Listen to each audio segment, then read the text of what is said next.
sakit tanggapin eh, no? Merong ganyang comment, no? Para bang, saan ba to quote a wise man that I know, no? Saan kuya ba tayo nakatira? Para magbigkas ng mga ganyang salita. 500 pesos, hindi ba? Anyway, go ahead, Senator Edu. Saan ba galing yung mga cabinet secretary na yan? Saan ba Ako mayayaman. Ha? Kaya nila yan? Kaya nila? Yan challenge eh. Ha? Kaya nila yan? Parang yung challenge natin sa NEDA chair. Dati. Araw, 30, 38 ba yun? A day.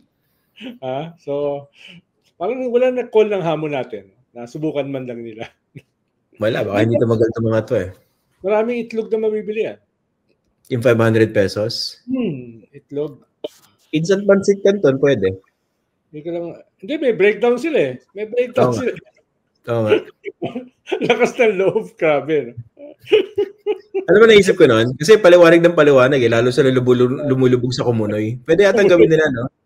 Yung 500 pesos, ipambili mo ng tingi-tingi na ham, tapos isabit mo sa, sa may hapagkainan, amuyin nyo. Kada amoy, subo ng kanin. Kasya talaga yung 500 pesos. Kung ganun. Sabi ng lolo ko, when you're in deep shit, don't move. Don't speak.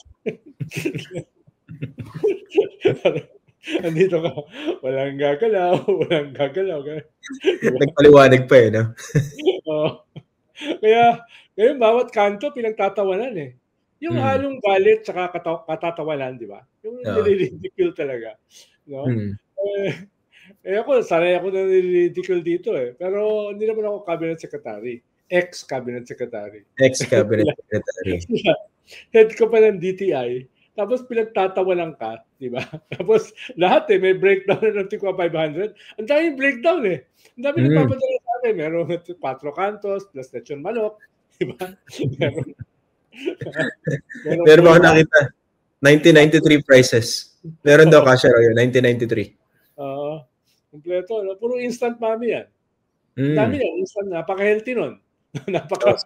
Sobra. Napaka-toxic, di ba? Pero ayun nga, sabi mo nga kanina, sobrang sensitive. sobrang empathy sa tao, di ba?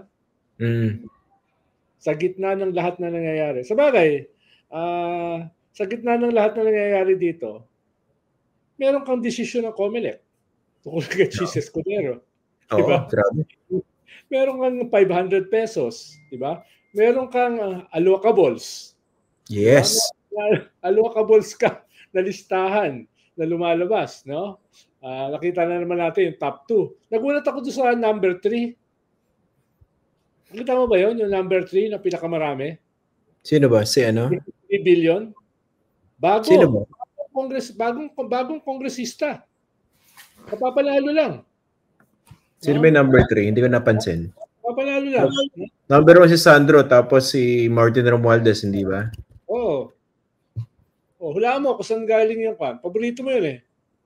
Saan galing yung number 3? Paki-reveal nga. Tinatamad akong balikan eh. Although binabalikan ko na ngayon. Sino ba sa Nedu? Ayun no? Tinitignan ko lang. Number 3. Tiga Ricardo Cruz. Ha? Sino yun? Sa Taguig. Yung tumalo kay Lino Cayetano.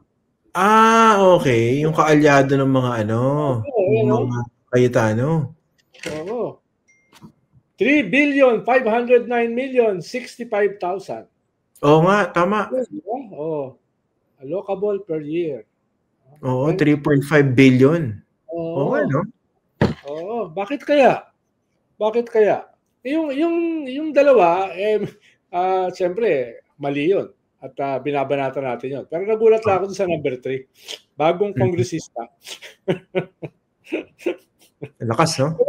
Pero yan, yung pinag-uusapan natin. Nasa gitna nitong unprecedented corruption controversy sa kasaysayan ng ating bansa, eto pa, may mga sumusulpot pa yung kinikiskis pa sa mukha mo.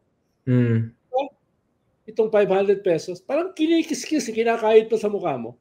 Yung COMELEC petition kay Chis, no? Kinikiskis sa mukha mo. Itong mga allocable, kinikiskis sa mukha mo. Parang kulang pa. Di ba? Di ba uminit ang ulo mo? Parang kulang pa yung daan-daang bilyon, trilyon na corruption ng gobyerno, ng mga politiko, kikispis po mukha mo sa... Parang pala, no? Garapalan talaga ng gusto. Parang naisip ko dyan, Senator Edo, ganito, no? Imagine mo, you and I are having the worst day of our lives. Yung talagang hassle, pagkagising pa lang, sama ng pakaramdam mo, bumabagyo, tapos nakalumpag ka sa baha hanggang bewang, naghihintay ka na sa masasakyan. Yung kumbaga, nakatirik tayong gano'n, no? Tapos bigla may dadaan, naka-SUV, tatalsikan ka pa ng tubig. Putik. Pupunta sa mukha mo yung putik, no? Tapos, hindi ko sinasadya. Sorry, hindi ko sinasadya. Nandyan ka kasi. Diba? Iba namang adding insult to injury basically nangyayari dito. Siguro dapat payuhan itong si Secretary Roque. No? Although I don't know her personally, I'm not familiar with her, no? Baka pwedeng sabihan siya ng mga tao nakapaligid sa kanya, Ma'am, pakupain nyo na lang muna yung storm. Kasi paliwanag pa kayo ng paliwanag no? Aminin nyo na lang, deep inside, napaka-insensitive ng ginawa ninyo, nung sinabi ninyo. Hindi na pwede, Christian. Tingin ko, para dapat mag-fall on your sword ka na. Dahil napapasama yung boss mo No? Lala, lumampas na No? Ang pinaka-honorable way na lang ay mag-resign ka. Mag-sorry at mag-resign. Hindi na sustainable para manatili Galit na galit yung mga tao No? Sasabihin ng iba, hindi, maliit na issue lang yan. Hindi Sa konteksto ng lahat ng mga nangyayari, napakalaking issue niyan. Di ba? Nag-double down pa So, wala kang magagawa. Talagang kailangan na siyang alisin. Sa bagay, I agree. Tanggalin na. Sa presidente kung aalisin siya. Walang choice Sorry na lang. Di ba? Sorry na lang. No? Pwede namang sabihin niya, hindi naman daan-daang bilyon ang issue ko Hindi naman trillion ang aking issue. Hindi naman allocable Hindi naman COMELEC decision No? Ang aking issue. Hindi Pinag-uusapan ka bawat kanto Di ba? Masama nakakasama siya sa imahe nitong administrasyon na to begin with, napakasama na. No. Kaya protect the principal. Mag-resign ka na. Huwag mo lang hintayin tanggalin ka.